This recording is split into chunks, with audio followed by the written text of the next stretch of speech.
The rusty hinges of the cabin door screeched as Itzel Blackthorne stepped onto the rotting porch, her 8-month-old daughter Iris crying in her arms and 8-year-old Timothy clinging to her worn coat. Behind them, the entire Blackthorne family stood in a semicircle like vultures, their expensive cars parked on the dirt road. Roderick Blackthorne, her late husband's older brother, threw his head back in laughter. "Look at this palace, everyone.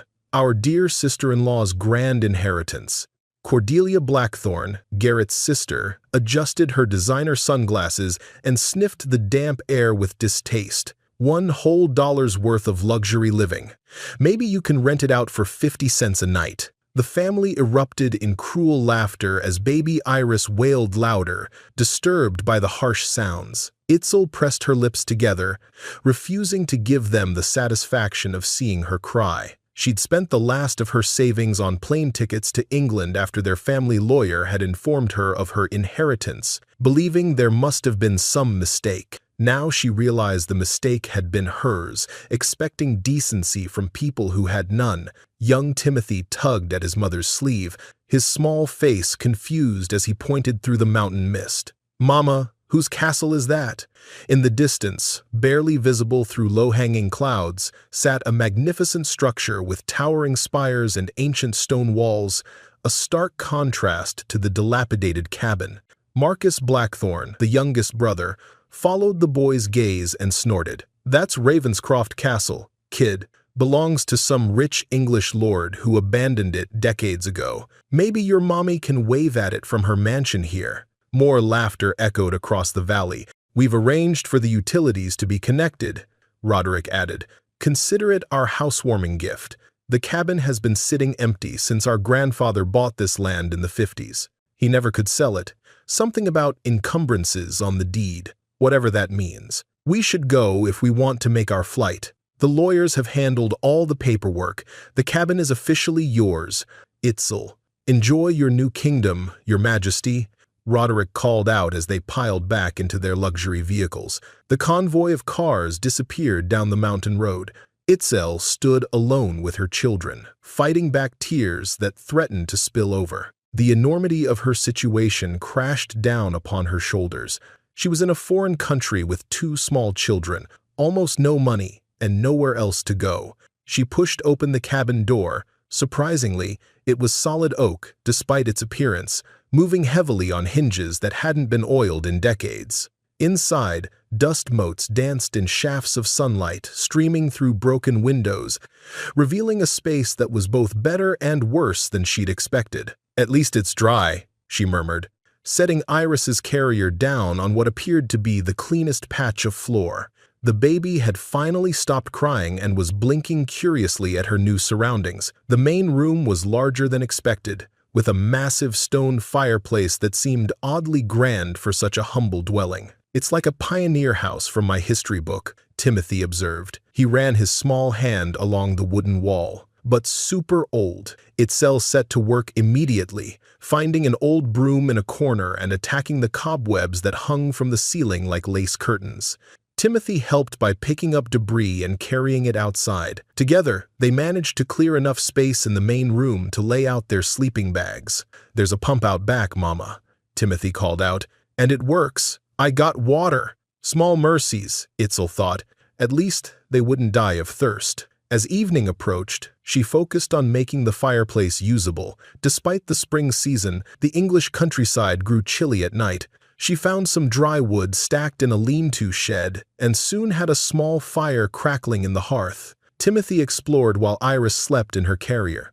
"Mama, why are these stones different?" He was right. The foundation stones were clearly much older than the wooden structure above, covered in strange carved symbols that reminded Itzel of the illustrations in medieval manuscripts she'd studied in college.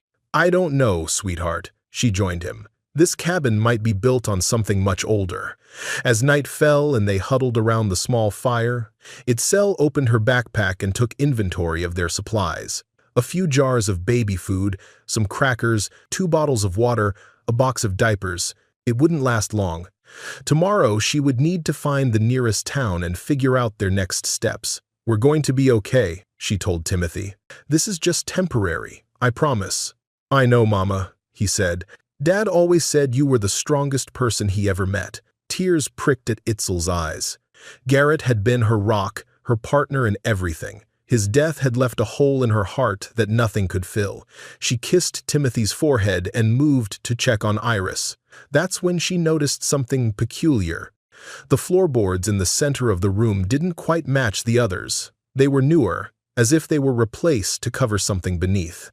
In the flickering firelight, the difference was subtle but unmistakable. A strange sound echoed from below their feet, not settling wood, but something like distant footsteps on stone. Timothy sat up in his sleeping bag, his eyes wide. "What was that, Mama?" "I don't know," she whispered, "but we're going to find out." The next morning dawned bright and clear, sunlight streaming through the broken windows and illuminating the cabin's dusty interior. Itzel had barely slept, her mind racing with questions about the strange sounds and the mismatched floorboards. Timothy, with the resilience of childhood, had eventually drifted off, but Itzel had remained awake, listening intently. The sounds had not returned. Driven by curiosity and desperate hope that there might be something of value to sell, Itzel searched the shed after breakfast and found a rusty crowbar among the abandoned tools. With Timothy holding Iris on the porch, safely away from potential debris, she returned to the mismatched floorboards. "Stand back, sweetheart," she warned, wedging the crowbar between two boards. "This might splinter." The wood groaned in protest as she applied pressure, then gave way with a sudden crack. Itzel stumbled backward, regained her balance, and peered into the gap she'd created. Instead of dirt or a root cellar, there was only darkness below, and what appeared to be a stone step. "Timothy, bring me the flashlight from my backpack," she called. With the child-sized flashlight in hand, Itzel pried up more boards, revealing what was unmistakably a stone staircase descending into darkness. The steps were cut from solid rock and disappeared into the earth beneath the cabin. "What is it, Mama?" Timothy asked. "I'm not sure," Itzel replied, "but I think someone built this cabin over something much older." She debated what to do. The responsible choice would be to secure the opening and head into town for supplies. But the mystery beneath her feet pulled at her, and practical concerns, like what to do with Iris, momentarily faded. "Can we go down there?" Timothy's voice quivered. Itzel made a quick decision. She fashioned a secure sling for Iris from her jacket, binding the baby tightly to her chest. "Stay right behind me," she instructed Timothy, handing him the flashlight. "If I tell you to go back up, you do it immediately. Understand?" Timothy nodded solemnly, clutching the flashlight with white-knuckled determination. The stone steps were worn smooth by centuries of use, dipping slightly in the middle where countless feet had trod. Itzel counted 17 steps before they reached the bottom, emerging into a vaulted stone chamber carved from living rock. The air was surprisingly fresh, suggesting some form of ventilation system. Timothy shone the flashlight around, revealing walls lined with faded tapestries bearing a coat of arms, a black raven clutching a golden crown. The emblem was repeated in stone carvings and on a shield mounted above what appeared to be an ancient wooden door, now sealed by collapsed stonework. "Ravens," Timothy whispered. "Like Ravenscroft Castle?" "Maybe," Itzel murmured. In the center of the chamber sat an ornate chest of dark wood bound with tarnished silver. Unlike everything else in the room, it appeared to have been placed there relatively recently, perhaps within the last century. It wasn't covered in the thick layer of dust that blanketed the rest of the chamber. "Should we open it?" Timothy asked, directing the flashlight beam at the chest. Itzel approached cautiously, half expecting it to be locked, but the lid lifted easily on well-oiled hinges. Inside, wrapped in oiled leather that had preserved them perfectly, they found a stack of documents that made Itzel's breath catch in her throat. The top document was a royal patent written on vellum, bearing a seal that even Itzel, with her limited knowledge of British history, recognized as dating back hundreds of years. Beneath it were property deeds, maps, and genealogical charts, all preserved with obvious care. "What is it, Mama?" Timothy asked. Itzel's hands trembled as she carefully unfolded the documents one by one, laying them on the stone floor. What she found stunned her into silence. royal patents and land grants dating to 1398, bearing the seal of King Richard II, property deeds for Ravenscroft Castle and 14,000 surrounding acres. A complete family genealogy tracing the Blackthorn line back to Crusader Knights. A survey map showing underground passages connecting the Cardandad cabin site to the castle, and at the bottom of the chest, a modern envelope addressed simply, "To my beloved Itzel." She recognized Garrett's handwriting immediately, and tears sprang to her eyes. With shaking fingers, she opened the envelope and unfolded the letter inside. "My darling Itzel." It began in Garrett's familiar script. "If you're reading this, they've given you what they think is worthless. The truth is beneath your feet. Our children's legacy awaits across the valley. My brothers and sister know nothing of our true heritage. My grandfather kept it from them, fearing their greed. Now it falls to you to reclaim what rightfully belongs to our children. Trust no one from my family. The proof you need is all here. All my love, forever, Garrett." Itzel pressed the letter to her heart, a sob escaping her lips. Even from beyond the grave, Garrett was protecting them. But what did it all mean? She looked again at the documents spread before her, their implications slowly dawning. "Timothy," she whispered, "I think your father was trying to tell us something very important about that castle." The following morning, Itzel awoke with renewed purpose. She'd spent half the night studying the documents by firelight, her mind reeling with their implications. If what she'd discovered was true, and the evidence seemed undeniable, then the Blackthorns' cruel joke had backfired spectacularly. After a breakfast of crackers and the last of their bottled water, Itzel packed the most critical documents into her backpack, secured Iris in her makeshift sling, and set out with Timothy across the valley toward Ravenscroft Castle. The ancient property maps showed a direct path that wound through the woods, cutting the journey to just under 2 miles. "Are we really going to the castle, Mama?" Timothy asked. The adventure had lifted his spirits considerably. "We are," Itzel confirmed. The path emerged from the woods onto a well-maintained road. What Itzel discovered took her breath away. Ravenscroft Castle wasn't abandoned as Marcus had claimed. It was beautifully maintained, with manicured gardens and a steady stream of visitors lining up at the entrance. Tour buses were parked in a modern lot, and signs directed visitors to a gift shop and cafe. "Is it open to people?" Timothy asked. "It seems that way," Itzel murmured, approaching the main entrance where a ticket booth had been set up against the ancient stone walls. At the entrance, a brass plaque caught her attention. It read, "Ravenscroft Castle, managed by Ashworth Heritage Management. Private ownership disputed since 1943.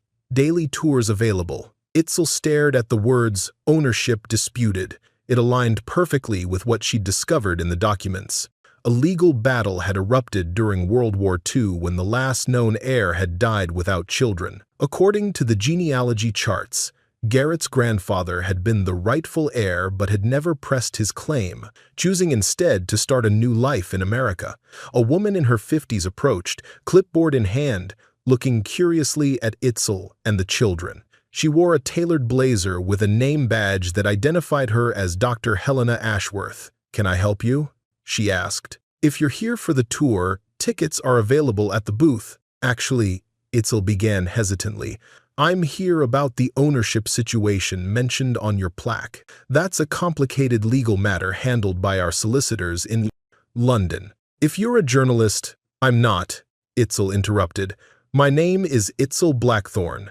My late husband was Garrett Blackthorn, and I believe he, or rather, our children, may be the rightful heirs to Ravenscroft." "Blackthorn, you say? That name is certainly relevant to the castle's history. But we've had many claimants over the years." "I have documents," Itzel said. When Dr. Ashworth saw the ancient royal charter and property deeds, her professional composure cracked. She nearly dropped her clipboard, quickly motioning for them to follow her away from the public area. "Dear God," she whispered once they were inside her private office, examining the documents with a jeweler's loupe she'd pulled from her desk drawer. "These are genuine. The wax seal, the parchment aging, the ink composition, all consistent with late 14th century documentation. She looked up at Itzel with new respect. "Do you realize what this means?" "I'm beginning to," Itzel replied, "but I'd appreciate your expertise." Dr. Ashworth set down the loop and leaned back in her chair. "This castle has been generating millions in revenue for decades, and legally, it all belongs to your children. The Ashworth Heritage Trust has been managing the property since the ownership dispute began, holding the profits in escrow until the true heir could be determined."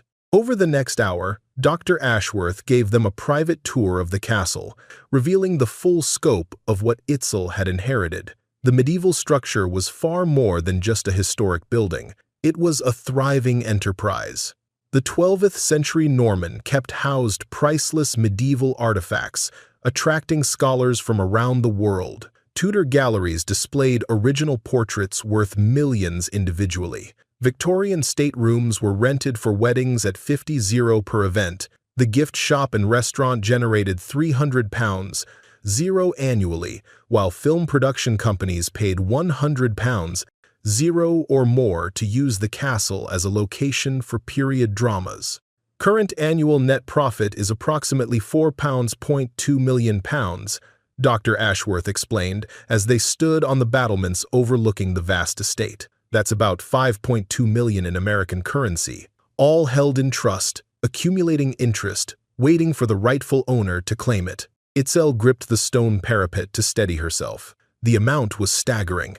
Just yesterday, she'd been counting pennies for bread. "There's something else you should know," Dr. Ashworth continued, her voice lowered. "The trust has been fighting off aggressive acquisition attempts for years. A company called Blackthorn Global Investments has been particularly persistent." "Blackthorn Global? That's my brother-in-law Roderick's company."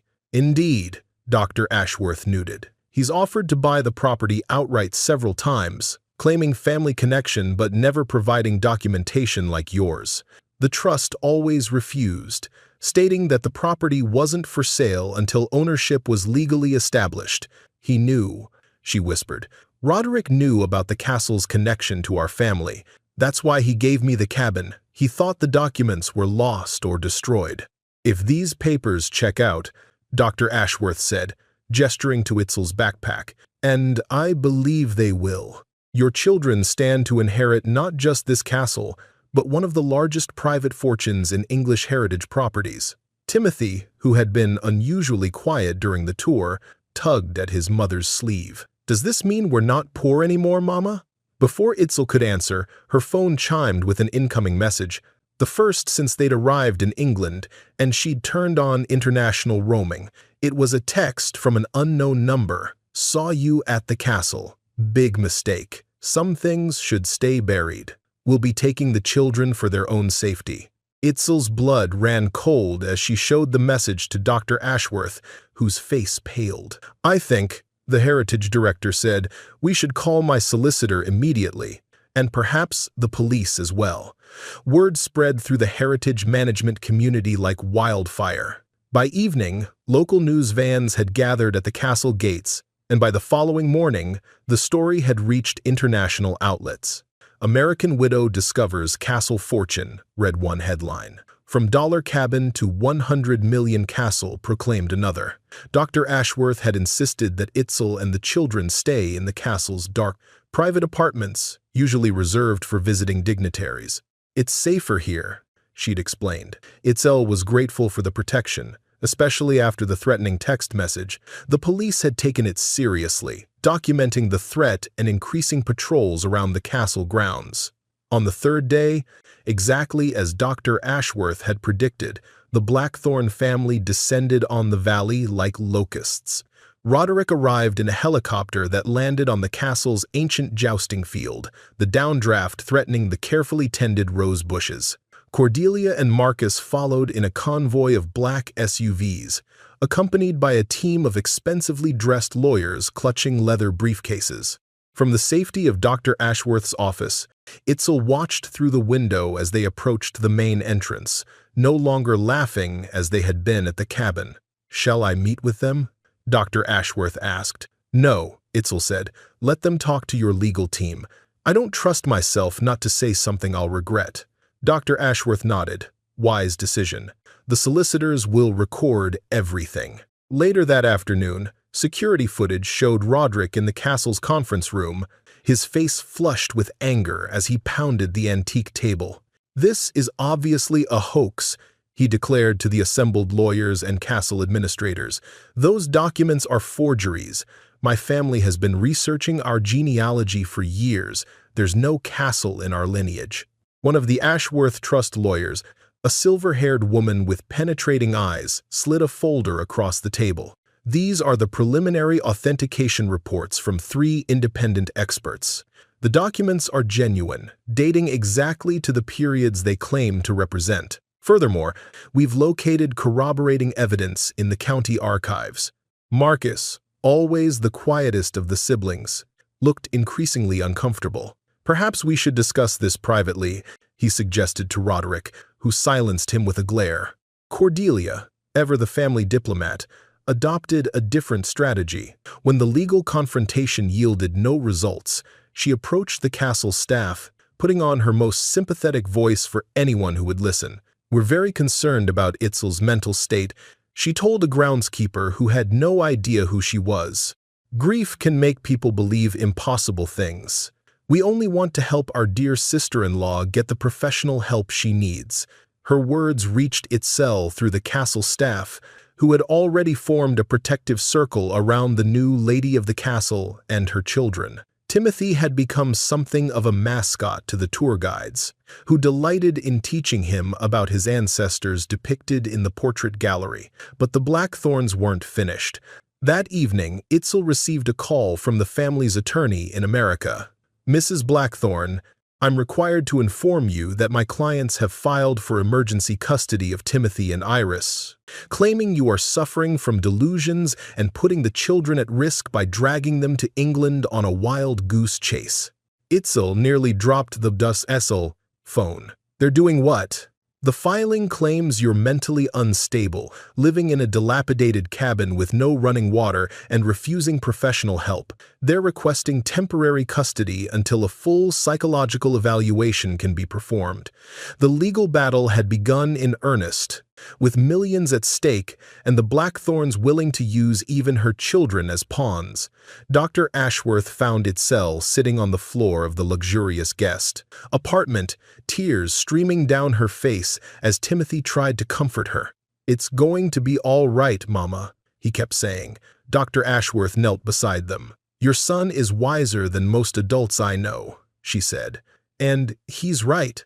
The Blackthorns are terrified because they've just realized they gave away a fortune through their own cruelty."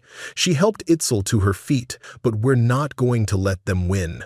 I've called Professor Edmund Whitmore. He's Britain's leading expert on historical genealogy and DNA analysis. If anyone can provide definitive proof of your children's claim, it's him." "But the custody filing," Itzel began, her voice breaking, "is baseless and won't stand up to scrutiny," Dr. Ashworth assured her, "especially once the world sees where you're actually living." She gestured around the opulent apartment. "But we need to move quickly. The Blackthorns have money and influence, and they're not afraid to use it." "What do we need to do?" Itzel asked. "We're going to need DNA samples," Dr. Ashworth explained, "from your children and, if possible, from the Blackthorn siblings as well. Professor Whitmore will compare them with samples from the castle's family crypt." "The crypt?" Timothy's eyes widened. "There are dead people here?" "Many generations of your ancestors," Dr. Ashworth confirmed with a gentle smile. "And they're going to help us prove that you belong here." As they formulated their plan, the Blackthorn siblings gathered in the luxury hotel they'd commandeered in the nearby village. Roderick paced the room, a tumbler of whiskey in his hand. "This can't be happening," he fumed. "That gold-digging nobody can't possibly steal what should be ours." "Perhaps we should consider a settlement," Cordelia suggested. "If the documents are authentic, they can't be," Roderick exploded.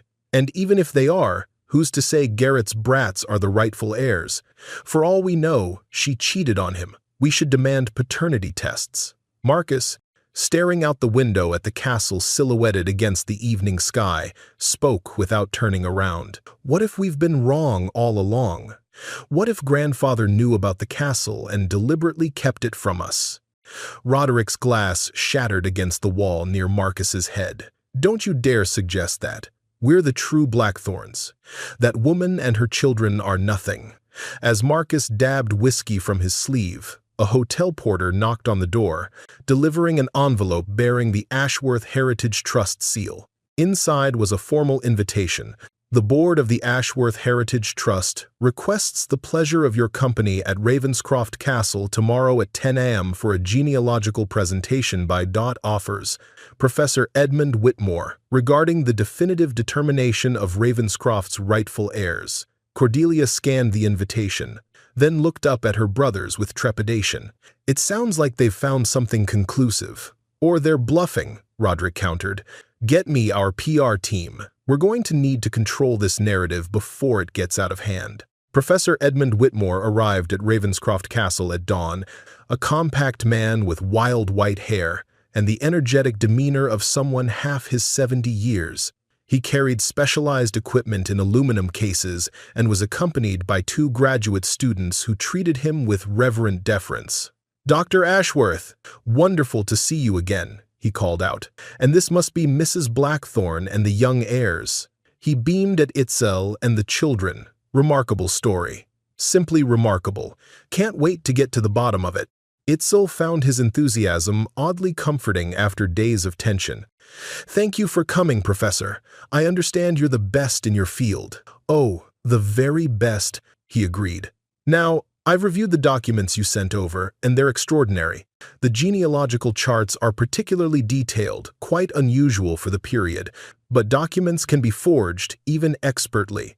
DNA, however, never lies." Over the next few hours, Professor Whitmore and his team set up a mobile laboratory in one of the castle's modernized chambers. They took cheek swab samples from Timothy and Iris, carefully cataloging them in sterile containers. "Now for the ancestral samples," the professor announced, leading them down a spiral staircase to the castle crypt. Timothy clung to Itzel's hand as they entered the cool, dimly lit chamber beneath the castle's chapel. Stone sarcophagi lined the walls, each bearing the Ravenscroft crest, the raven with the crown, and inscriptions dating back centuries. "We won't need to disturb any remains," Professor Whitmore assured them, approaching a sealed glass case containing artifacts. During restoration work in the 1980s, hair and bone samples were preserved from several key members of the lineage, including the 12th Earl of Ravenscroft, who died in 1897. According to your genealogy charts, he would be your children's direct ancestor.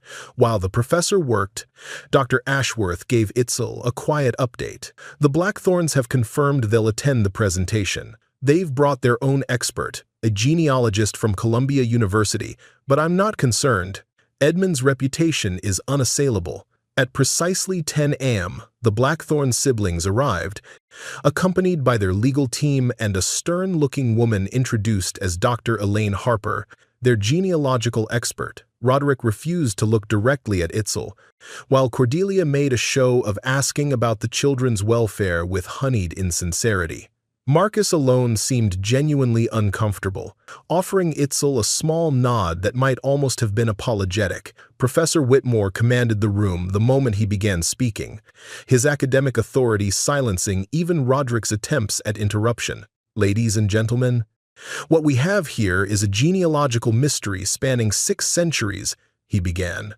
"The Ravenscroft lineage, later known as Blackthorn, after a royal decree in 1583 permitted the name change, has been meticulously documented through these records." He walked them through the family tree, pointing out key marriages and births that connected the modern Blackthorns to the medieval earls. Dr. Harper attempted to raise objections about the document's authenticity, but Whitmore overwhelmed her with technical details about parchment aging and ink composition that she was clearly unprepared to counter. "But documents, no matter how convincing, are not our only evidence," Professor Whitmore continued. "Through DNA analysis comparing samples from the castle's family crypt with Itzel's children, We have proven beyond any scientific doubt that Timothy and Iris Blackthorne are direct descendants of the original castle owners. He projected a DNA comparison chart that even the laypeople in the room could understand, the matching segments highlighted in green. The probability of this match occurring by chance is less than 1 in 500 million, he declared. Young Timothy and baby Iris are, without question, the blood descendants of the Ravenscroft Earls. Roderick leapt to his feet. This proves nothing. Of course they're descendants. We all are. The question is who has the primary claim. Professor Whitmore smiled patiently. I was coming to that, Mr. Blackthorne. You see, the DNA analysis revealed something else quite fascinating.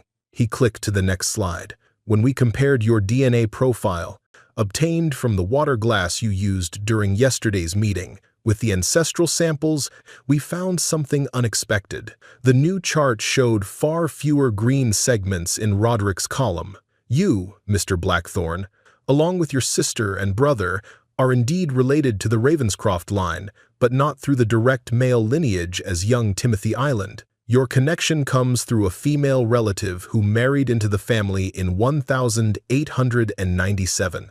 In genealogical terms, you are descendants of a cadet branch, a secondary line with no direct claim to the titles or entailed properties. The great hall fell silent as the implications sank in. Then Dr. Ashworth delivered the final blow. Moreover, our archivists have made an extraordinary discovery in the castle records. The cabin where you housed Itzel and her children is actually the original gatehouse of Ravenscroft Castle, built in 1402 as the first defensive position of the estate.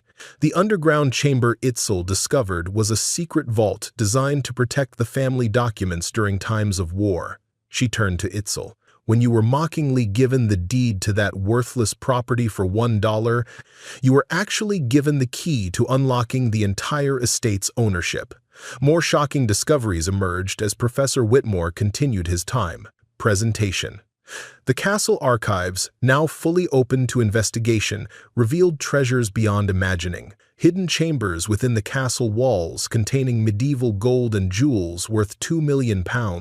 Original manuscripts, including illuminated Bibles valued at £800, 0 each wine cellars, with bottles dating to the 1600s, worth £30, 0 per bottle. An art collection hidden during World War II, including 2 lost Van Dyck paintings believed destroyed in the Blitz.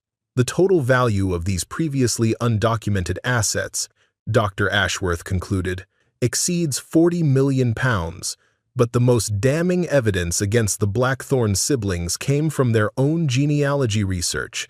Professor Whitmore had obtained access to their private family records through a court order, discovering that they had known all along about their secondary status in the family line. This document, he said, holding up a paper bearing Roderick's signature, is a research commission from 2015 in which you specifically asked historians to find a way to circumvent the primary heir problem in the Blackthorne line. You knew you were from an illegitimate branch with no legal claim to inheritance. Marcus stood suddenly. I've heard enough, he said. Roderick, Cordelia, he's right. Grandfather explained this to me years ago. We are descended from the housekeeper's daughter who married a distant cousin. We have Blackthorne blood, but we're not in the direct line. That's why Grandfather was so insistent that Garrett marry someone from the right bloodline. He was trying to strengthen the primary claim for future generations. Roderick's face contorted with fury. You knew? All this time? I thought you knew too, Marcus replied. Why else would you have been so desperate to get control of the castle? Why else would you have tried to keep Itzel away? Roderick lunged across the table at his brother, but security personnel intervened before he could reach him. As they restrained Roderick, a small black notebook fell from his inner pocket, landing open on the table. Dr. Ashworth picked it up, her eyes widening as she scanned the pages. This is a record of property transactions, she said. Properties belonging to elderly Blackthorne relatives, all transferred to Blackthorne Global Investments. She looked up at Roderick, who had stopped struggling against the security guards. Did these relatives know they were signing over their assets to your company? The silence that followed was answer enough. I believe, Dr. Ashworth said, we should adjourn this meeting and contact the proper authorities. It appears we may be looking at evidence of fraud, in addition to the threatened custody action against Mrs. Blackthorne. As the Blackthorne siblings were escorted from the Great Hall, Roderick and Cordelia fuming, Marcus with his head bowed. Timothy tugged at Itzel's sleeve. "Mama," he whispered, "does this mean the castle really belongs to us now?" Itzel knelt to look her son in the eyes, aware that their lives had changed irrevocably in the span of a single morning. "It seems that way, sweetheart, but more importantly, we've discovered the truth about your father's family, the real truth." Professor Whitmore packed away his equipment, beaming with satisfaction. "Genealogy is never just about the past, Mrs. Blackthorne," he observed. "It's about understanding who we are in the present. Your children are the true heirs of Ravenscroft, not just by blood, but by character. Your late husband would be proud." As Itzel stood in the great hall of what was now confirmed to be her children's ancestral home, she felt Garrett's presence more strongly than she had since his death. The question now was what she would do with this unexpected kingdom that had fallen into her lap, and how to protect her children from those who would still try to take it away. As the court case unfolded over the following weeks, Itzel found herself at the center of a storm that extended far beyond the ownership of Ravenscroft Castle. What had begun as a simple inheritance dispute had mushroomed into an international investigation spanning 2 continents. Itzel's lawyer, Meredith Chambers, a formidable litigator provided by the Ashworth Trust, had subpoenaed the Blackthorne siblings' financial records as part of their defense against the custody claim. What she uncovered was devastating.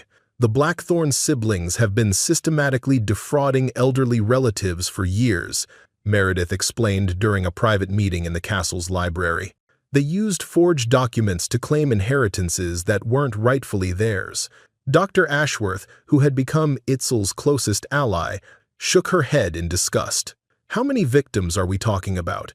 "At least 7 that we can document," Meredith replied.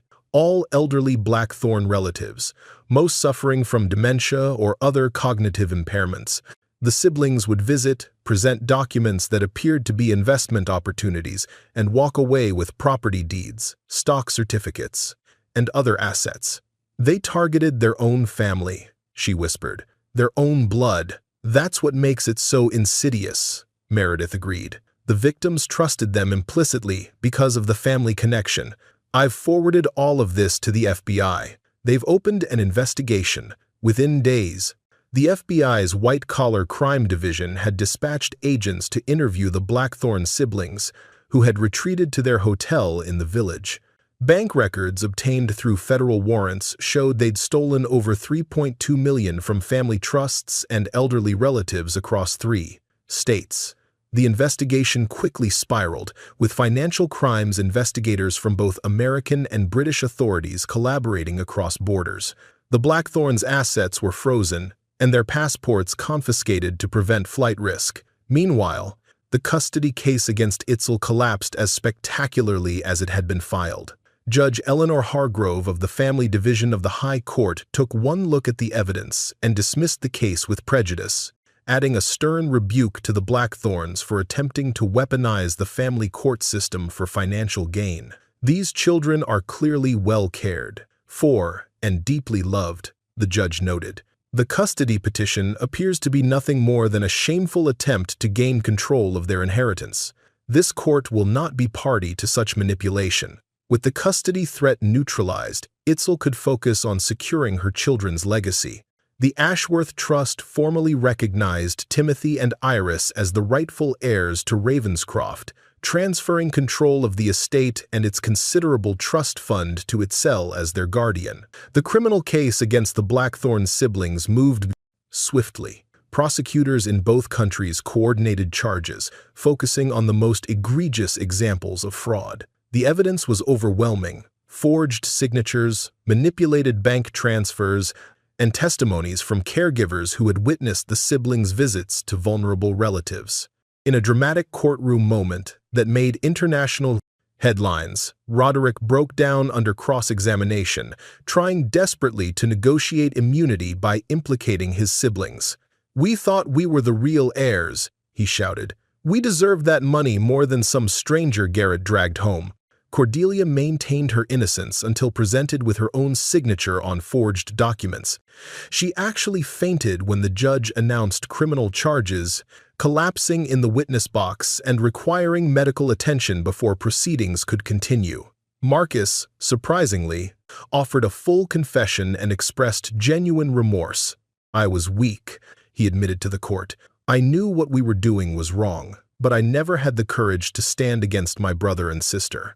I've lived my entire life in Roderick's shadow, afraid to challenge him." His contrition earned him a reduced sentence, 5 years compared to Roderick's 15 and Cordelia's 8, but still, the Blackthorn siblings were headed to prison, their reputations and freedom forfeit to their own greed. Throughout the proceedings, Itzel maintained her dignity, refusing to gloat or seek revenge. When reporters asked for her reaction to the sentences, she simply said, "Justice has been served. Now my children and I can focus on honoring the legacy that's been entrusted to us." That legacy was proving to be even more substantial than initially believed. As the castle's archives were properly catalogued for the first time in decades, new treasures emerged. A collection of Anglo-Saxon jewelry buried in the castle walls during a 16th century siege. A previously unknown Shakespeare First Folio found in the library. Correspondence between the 7th Earl of Ravenscroft and Queen Elizabeth I that shed new light on political intrigues of the Tudor era. Academics and museum curators from around the world began requesting access to the collections, bringing renewed prestige to Ravenscroft Castle. Tourism increased by 300% as the dramatic story of the American nurse who inherited a castle spread through international media. Through it all, Itzel remained focused on creating a stable home for her children. She enrolled Timothy in the local village school, where he quickly became a favorite among both teachers and students. Baby Iris thrived as well, taking her first steps in the castle's rose garden under the watchful eyes of staff who had rapidly become like extended family. Dr. Ashworth, in particular, had assumed a grandmother-like role, doting on both children and offering Itzel guidance on navigating her new position. "You're doing remarkably well," she told Itzel one evening, as they sat in the private family drawing room. Many people would be overwhelmed by such a sudden change in circumstances. Itzel smiled. "I've spent my life adapting to circumstances beyond my control," she said. "The foster system teaches you resilience, if nothing else. The difference now is that I can finally provide real stability for my children." But stability didn't mean the challenges were over. As the criminal cases against the Blackthorns approached their conclusion, disturbing reports reached Itzel through Meredith. Former associates of Roderick had been seen in the village, asking questions about castle security. An unknown car had been spotted parked along the perimeter of the estate for hours at a time. "It could be nothing," Meredith cautioned. "Just tabloid journalists hoping for photographs. But I've arranged for additional security as a precaution." That night, as Itzel tucked Timothy into bed in his tower room, now decorated with space posters and model airplanes to make it feel more like a little boy's room than a medieval chamber, he asked the question that had been on his mind for days. "Mama, are the bad people going to try to take our castle away?" Itzel sat on the edge of his bed, brushing his hair back from his forehead. "No, sweetheart. The castle belongs to you and Iris now, legally and forever. No one can take it away. But Uncle Roderick is really mad at us," Timothy persisted. "Your Uncle Roderick made bad choices, and now he has to face the consequences. That makes him angry, yes. But he can't hurt us. We have good people protecting us. Dad would be happy we found our castle, wouldn't he?" "Yes," Itzel whispered. "Your dad made sure we would find it. He left us clues because he knew how smart and brave you are." As she left Timothy's room, Itzel paused in the stone corridor, placing her hand against the cool wall of the castle that had become their sanctuary. After a lifetime of uncertainty and loss, she had finally found a place where she and her children truly belonged. The morning dawned misty and ethereal, with Ravenscroft Castle rising like an island from a sea of fog. Itzel stood at the window of the master chamber, watching as security personnel conducted their morning patrol along the castle walls. The increased protection measures were both reassuring and troubling, necessary, but a constant reminder of potential threats. A soft knock at her door broke her reverie. Dr. Ashworth entered, carrying a thick folder and wearing an expression that combined excitement with concern. "I've been researching something that's been bothering me," she said. "The cabin, or gatehouse, rather.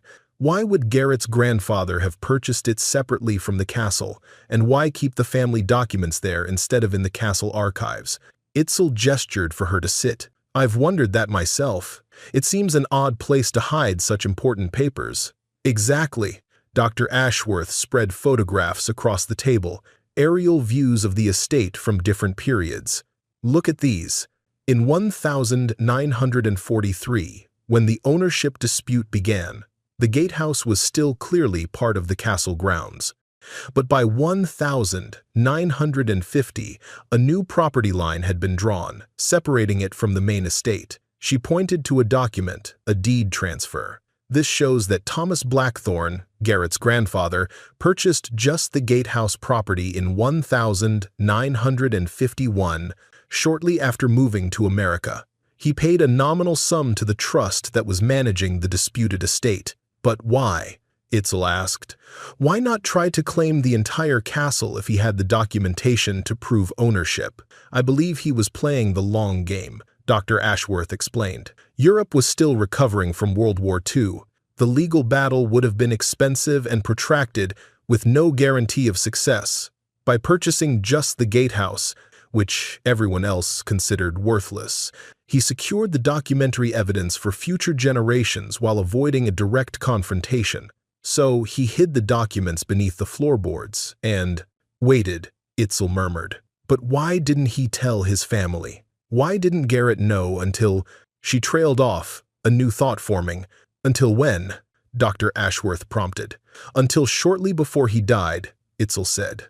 "Garrett made a trip to visit his grandfather's sister, his great-aunt Eleanor, about 3 months before his accident. He came back different somehow, more serious. He started researching family history, spending hours on genealogy websites.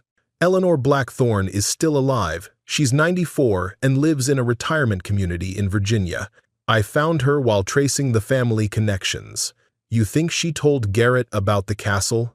About the documents in the gatehouse? It would explain the timing," Dr. Ashworth confirmed. "And there's something else. According to the visitor logs at her retirement community, Roderick visited Eleanor 2 weeks after Garrett did, and 2 more times before Garrett's death. You think Garrett's death wasn't an accident? I think we need to speak with Eleanor Blackthorne, and we need to be very careful about who knows we're doing it." Within hours, a plan had crystallized. Dr. Ashworth would fly to Virginia to interview Eleanor personally, under the guise of collecting oral histories for the castle archives.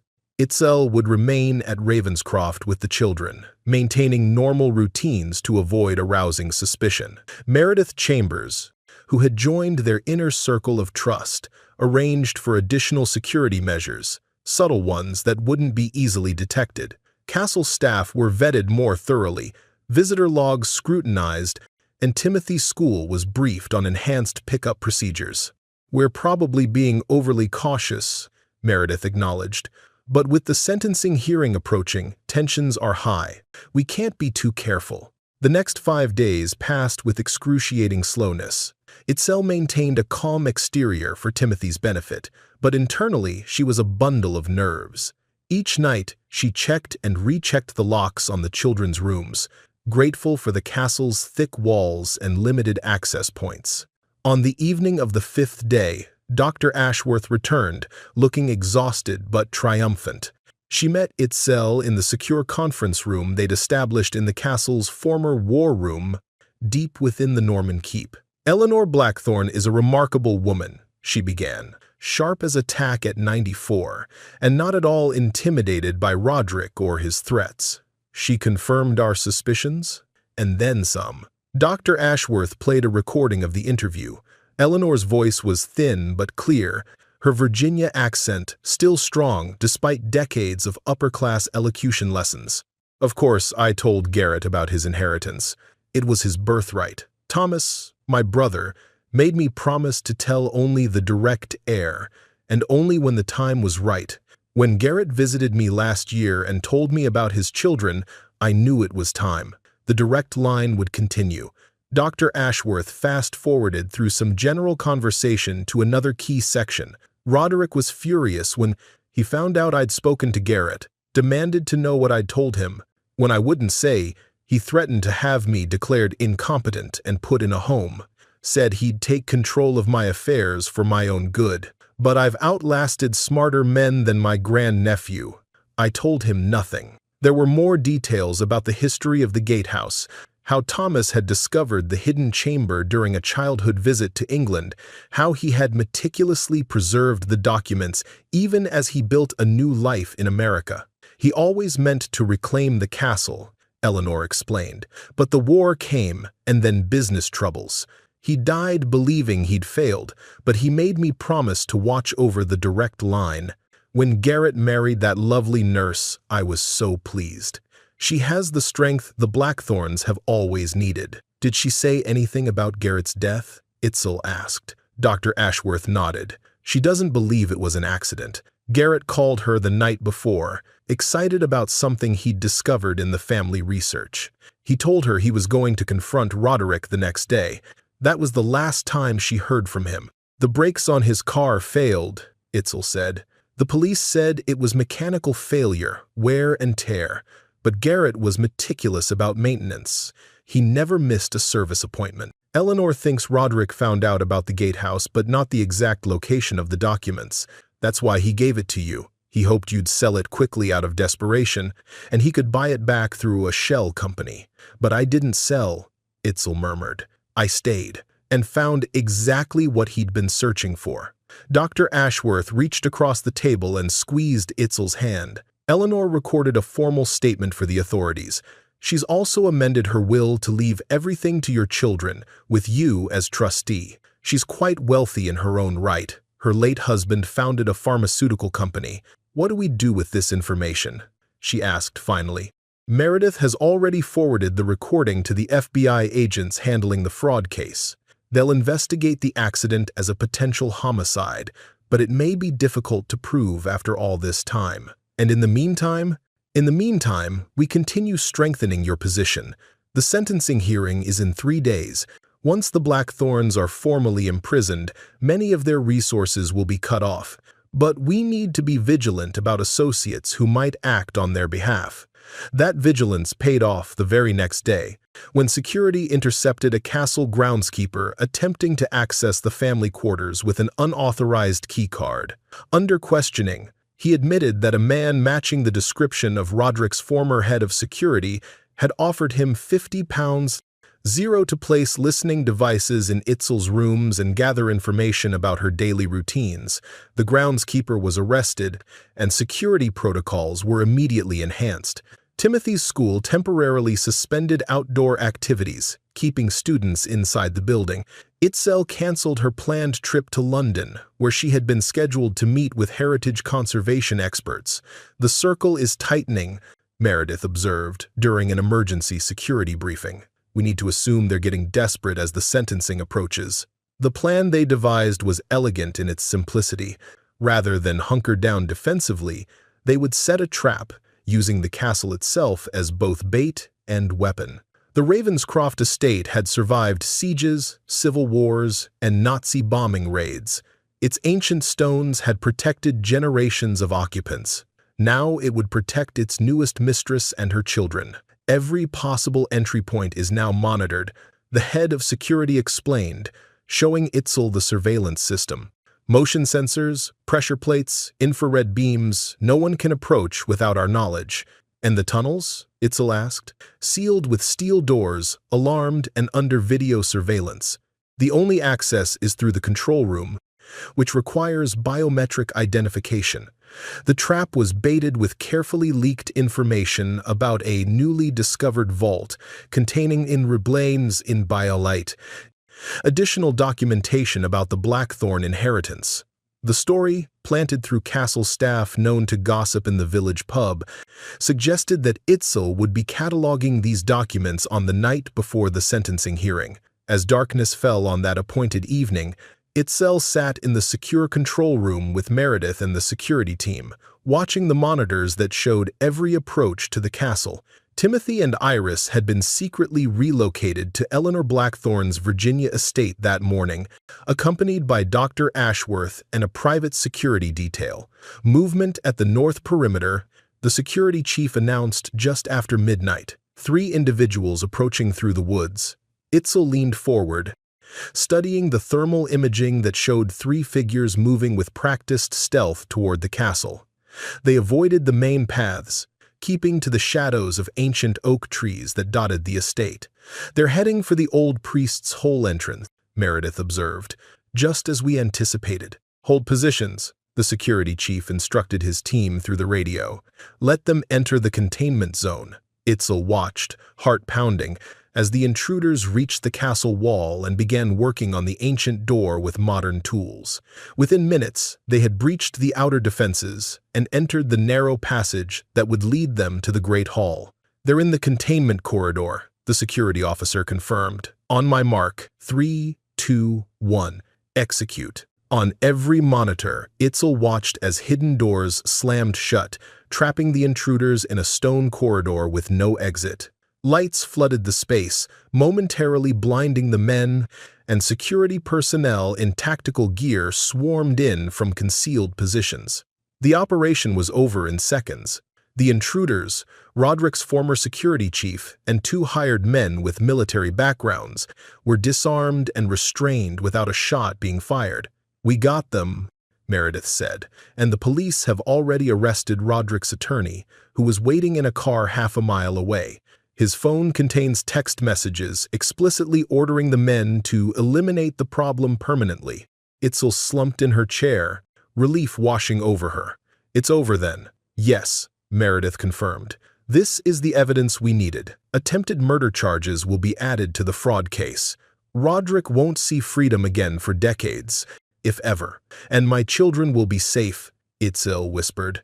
The courtroom fell silent as Judge Malcolm Harrington prepared to deliver his verdict. The trial of the Blackthorn siblings had captivated the public imagination for weeks, with daily news coverage and courthouse crowds that required additional security.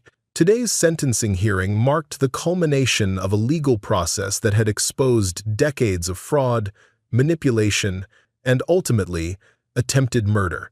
Itzel sat in the front row beside Meredith, her posture straight and her expression composed. Behind her, the gallery was packed with journalists, legal observers, and many of the Blackthorn's victims, elderly relatives who had finally seen justice for the assets stolen from them. At the defense table, the siblings presented a broken tableau. Roderick, once imperious and commanding, now sat hollow-eyed in his prison jumpsuit, the evidence of his murder plot having shattered any chance of leniency. Cordelia, her designer clothes exchanged for institutional garb, stared fixedly at her folded hands. Only Marcus showed any animation, occasionally turning to make eye contact with Itzel, his expression a complex mixture of remorse and resignation. Judge Harrington cleared his throat, silencing the last whispers in the courtroom. "In my 30 years on the bench, I have rarely encountered a case that combines such calculated greed with such callous disregard for family bonds," he began. "The evidence presented in this court has established beyond any reasonable doubt that the defendants engaged in a systematic conspiracy to defraud their own relatives, many of them elderly and vulnerable." He addressed each sibling individually, outlining their specific crimes and the evidence against them. When he came to the murder conspiracy, his tone grew even more severe. "Mr. Blackthorn, the evidence indicates that your brother's death was not the accident it appeared to be. While the reopened investigation continues, this court finds the evidence of your subsequent attempt to eliminate Mrs. Blackthorn and her children both credible and profoundly disturbing." The judge's ruling was swift and decisive, Roderick sentenced to 15 years for fraud, with additional charges pending for conspiracy to commit murder. Cordelia receiving 8 years for her role in the financial crimes, and Marcus, in recognition of his cooperation and apparent remorse, sentenced to 5 years with eligibility for parole after 3. Furthermore, the judge continued, this court orders full restitution to all victims, including the return of all misappropriated assets to their rightful owners. The defendant's personal assets are to be liquidated as necessary to satisfy these judgments. Outside the courthouse, under a bright spring sky, reporters clustered around Itzel and Meredith, shouting questions and thrusting microphones forward. Rather than avoid them, Itzel had decided to make a brief statement, hoping to put the public spectacle behind them once and for all. "Justice has been served today," she said, her voice clear. "Not just for my family, but for all those who were victimized by the Blackthorne siblings' greed. My late husband, Garrett, worked to uncover the truth before his death, and I believe he would be satisfied with this outcome." A reporter called out, "Will you be pressing for murder charges in your husband's death?" The investigation into Garrett's accident has been reopened based on new evidence. I trust the authorities to follow that evidence wherever it leads. My focus now is on my children and the responsibility we have to preserve Ravenscroft Castle for future generations. How does it feel to go from nearly homeless to owning a castle worth millions?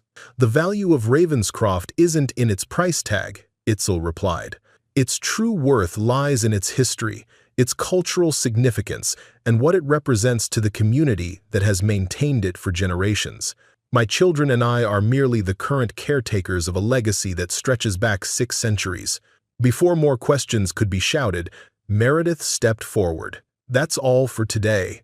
Mrs. Blackthorne will be focusing on her family and the Ravenscroft Heritage Foundation, which will be announced next week. Thank you. They made their way through the crowd to a waiting car, where Dr. Ashworth sat with Timothy.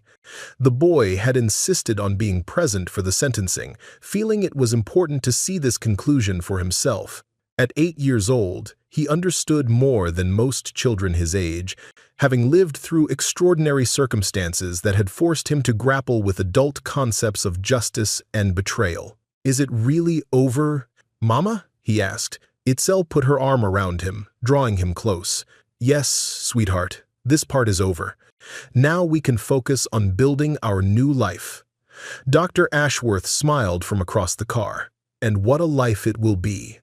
The Heritage Board is thrilled with your plans for the castle. Those plans had evolved over weeks of careful consideration. Rather than treating the castle as a private residence isolated from the surrounding community, Itzel had decided to expand its role as both historical monument and living cultural center. The Great Hall would host educational programs for local schools. The extensive grounds would be opened for community events. And most significantly, a portion of the castle's tourism revenue would fund scholarships for children who had lost parents, a tribute to Garrett's memory. The court's ruling had been swift and decisive. Itzel and her children were the sole legal heirs to Ravenscroft Castle and all its holdings.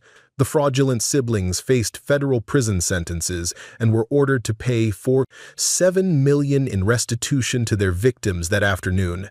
Local news crews captured the moment Itzel walked up the castle's grand staircase with Timothy, officially taking possession through a ceremonial key presentation by the Ashworth Heritage Trust. Timothy, wide-eyed despite having lived in the castle for weeks during the legal proceedings, whispered a question that made the assembled dignitaries smile. "Mama, do we really live in a castle now?"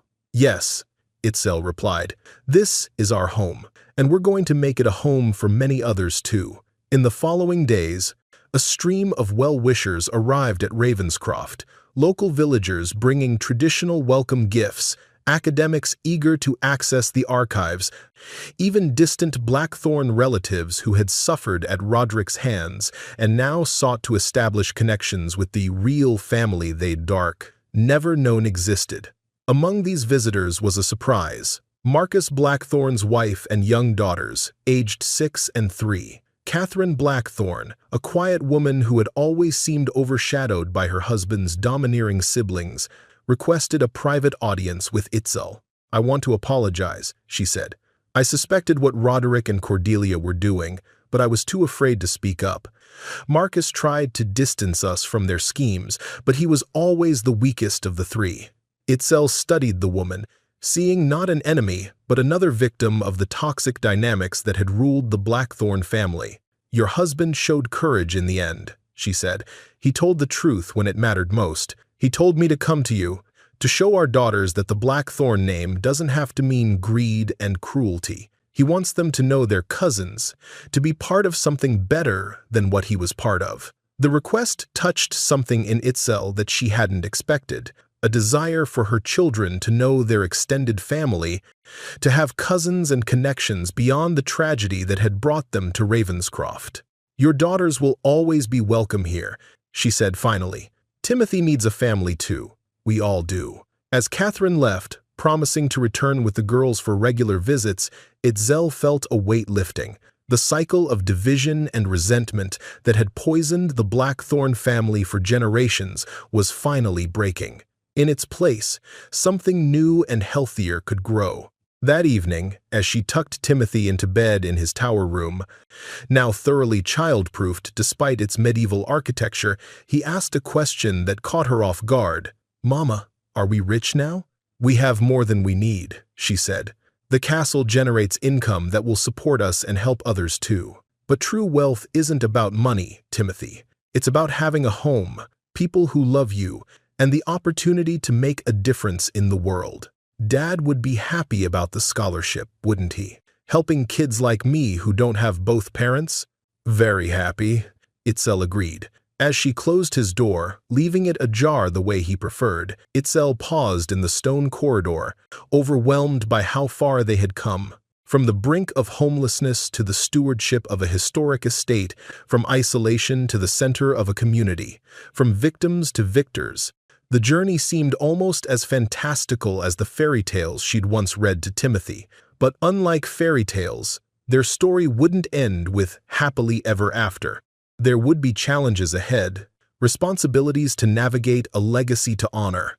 The castle was not just a home, but a trust, one that would shape Timothy and Iris's lives in ways she was only beginning to understand. Yet, for the first time since Garrett's death, Itzel felt equal to whatever might come. The Blackthorn siblings had laughed when they gave her the cabin for $1, never imagining it would lead her to discover her children's birthright. Their mockery had become her strength, their cruelty transformed into her opportunity. 5 years passed with the swiftness that comes when life finds its proper rhythm.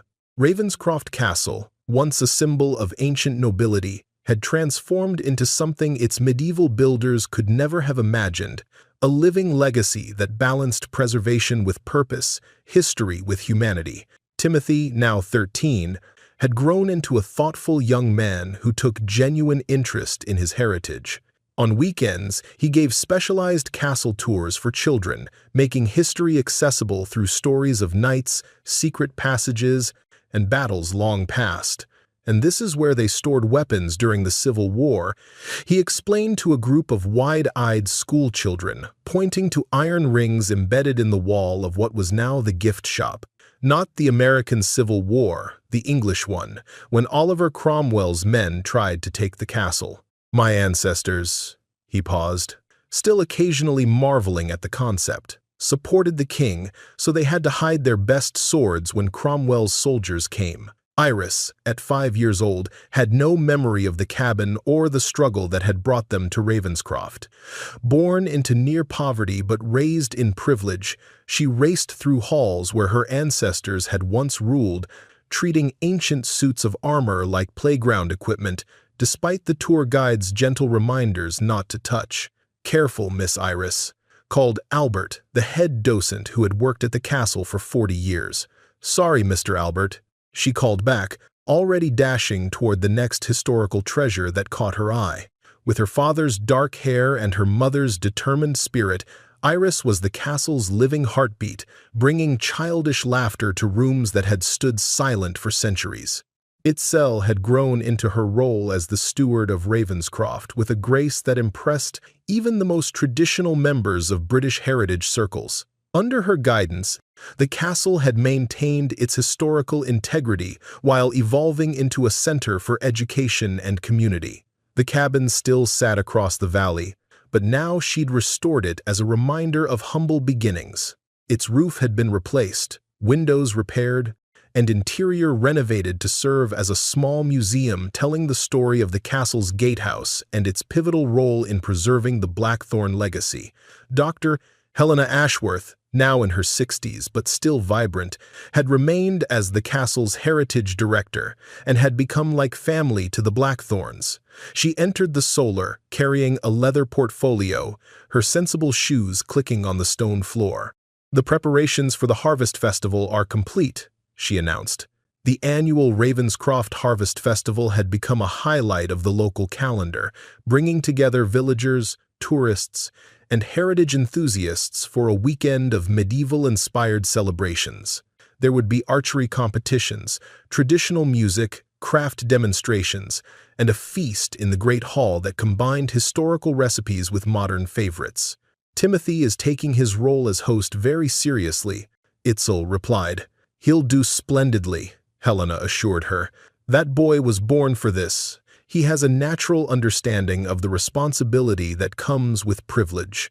Itzel nodded, pride warming her heart. Despite the extraordinary circumstances of their lives, she had worked hard to keep her children grounded, to instill in them the values that had guided her own life: compassion, hard work, and gratitude. Timothy helped with castle maintenance during school holidays, learning practical skills alongside the staff. Iris, despite her young age, was already involved in sorting donations for the local food bank that operated from one of the castle's outbuildings. The contrast between their lives now and what might have been was never far from Itzel's mind. The Blackthorn siblings remained in prison, though Marcus had recently been granted parole for good behavior and had settled in a small town in the north, far from Ravenscroft and the painful memories it held. His ex-wife Catherine and their daughters were regular visitors to the castle, the girls now inseparable friends with Iris despite the age difference. Old Magnus Grimsby, the neighboring farmer who had once feared to acknowledge Itzel when the Blackthorn siblings were present, now served as the castle's head groundskeeper. "Your ladyship," he said, the title a playful formality they both enjoyed. "The day's mail has arrived. There's a letter for the young master that looks important, Cambridge University seal on it." Itzel accepted the envelope. Timothy, despite his youth, had been corresponding with several universities about their history programs, impressing academics with his detailed questions about medieval studies. "Thank you, Magnus," she said. "Will you join us for dinner this evening? Mrs. Potts is making her famous lamb stew, and you know how she feels when people miss her cooking." "Wouldn't dare disappoint Mrs. Potts," Magnus chuckled. As he returned to his duties, Itzel reflected on how thoroughly Ravenscroft had integrated with the surrounding community. The castle employed over 30 local residents full-time, from groundskeepers to tour guides to administrative staff. Its visitors brought vital revenue to village shops and restaurants. What had once been a symbol of aristocratic isolation had become an economic and cultural engine for the entire region. The final scene of their transformation played out that evening at the annual Ravenscroft Harvest Festival. Hundreds of locals and visitors gathered on castle grounds, enjoying entertainment that ranged from falconry demonstrations to traditional folk dancing. Food stalls offered everything from authentic medieval bread to modern British favorites, and children raced across the lawns, flying kites decorated with the Ravenscroft Raven emblem. As Itzel addressed the crowd from the Great Hall steps, the camera crews from a documentary team filming a series on historic British estates captured the moment for posterity. Behind her stood Timothy and Iris, dressed in semi-formal attire that nodded to tradition while remaining appropriate for their ages. "Welcome to Ravenscroft," she began, her voice carrying across the attentive crowd. "5 years ago, when my children and I first arrived here, we were strangers to this land and its traditions. Today, thanks to your kindness and acceptance, we are proud to call this community our home." The crowd applauded warmly. Many remembered the dramatic story of how the American nurse and her children had discovered their inheritance and how the Blackthorn siblings' cruelty had backfired so spectacularly. Ravenscroft Castle has stood for over 800 years, Itzel continued. It has weathered wars, political upheavals, and changing times. It has been a fortress, a home, a museum, and now, we hope, a center for learning and community. My children and I are merely the current caretakers of this remarkable legacy, and we take that responsibility seriously. She gestured to Timothy, who stepped forward with newfound confidence. In the 5 years since they'd arrived at Ravenscroft, he had grown from a shy, uncertain boy into a young man with purpose. His voice, beginning to deepen with adolescence, carried clearly as he delivered his carefully prepared remarks. My father once told me that true nobility isn't about titles or wealth, but about how we treat others and the difference we make in the world, he said, his poise remarkable for a 13-year-old addressing hundreds. That's why the scholarship program that bears his name is so important to our family. We want Ravenscroft to be a place that changes lives for the better, just as it changed ours. The documentary director nodded approvingly to his cameraman, capturing the moment when Timothy announced the expansion of the scholarship program to include international students and a new focus on environmental conservation research. As the formal proceedings concluded and the festivities continued into the evening, Itzel found a quiet moment to give Timothy the letter from Cambridge. His eyes widened as he read the invitation to attend a special summer program for gifted young historians, designed specifically for students interested in medieval studies. "They want me to come next summer," he exclaimed. "Professor Harrington says my questions about castle architecture show remarkable insight for someone so young. Do you think I can go, Mom?" "Of course," Itzel assured him. "Your father would be so proud of how you've embraced your heritage." Later that night, as lanterns illuminated the castle grounds and traditional music drifted through the air, Helena joined Itzel on the ramparts. Below them, Timothy was teaching Iris and her cousins a medieval dance he'd learned from the historical reenactors. "You've accomplished something remarkable here," Helena observed.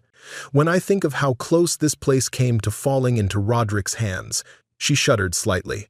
"He would have sold it off, piece by piece, the art, the artifacts, the land itself." "Sometimes I think about that too," Itzel admitted. "How differently things might have turned out if we'd given up, if we'd sold the cabin out of desperation. But you didn't," Helena reminded her. "You persevered. You found the truth." The truth had continued to unfold in unexpected ways. The investigation into Garrett's death had eventually uncovered evidence of tampering with his car's brake lines, though proving Roderick's direct involvement remained elusive. Additional fraud victims had come forward after the trial, extending Roderick's sentence by several years. And the castle archives had continued to yield historical treasures, including correspondence that shed new light on Tudor politics and medieval building techniques. The story ended where it had begun, with Itzel tucking both children into beds that once held medieval princes and princesses. Iris's room, adjacent to Itzel's chamber in the family wing, had been decorated with a celestial theme, with stars painted on the ceiling by a local artist. Timothy had insisted on keeping his tower room, though it had been modernized with proper heating and a desk where he could study his growing collection of history books. As she turned out the lights in Timothy's room, he asked the question that had started their journey 5 years earlier. "Mama, whose castle was this?" This time, Itzel had a different answer. She smiled and kissed his forehead, seeing in his face the perfect blend of Garrett's features and her own. "It belongs to everyone who loves it, sweetheart. To the people who built it stone by stone, to those who preserved it through centuries, to the community that surrounds it now. We're just the lucky ones who get to call it home." Timothy nodded thoughtfully. "I'm going to make sure it stays standing for another 800 years. "I believe you will," Itzel replied, knowing in her heart that her son understood the true value of his inheritance, not measured in dollars or pounds, but in history, responsibility, and the opportunity to make a difference. As she closed his door and walked through the quiet corridors of Ravenscroft Castle, Itzel paused at a window overlooking the valley. In the distance, the cabin, the gatehouse that had been her dollar inheritance, was visible in the moonlight, its restored roof and sturdy walls, a reminder of how far they had come. The final shot showed the castle at night, every window glowing with warm light, no longer a monument to the past, but a beacon of hope for the future, where a family that was mocked and scorned now reigned over their own private kingdom, not through arrogance or entitlement, but through stewardship and service, transforming an ancient legacy into a living gift for generations to come. And somewhere, Itzel liked to think, Garrett was watching over them, pleased that his final act of love had led his family home at last.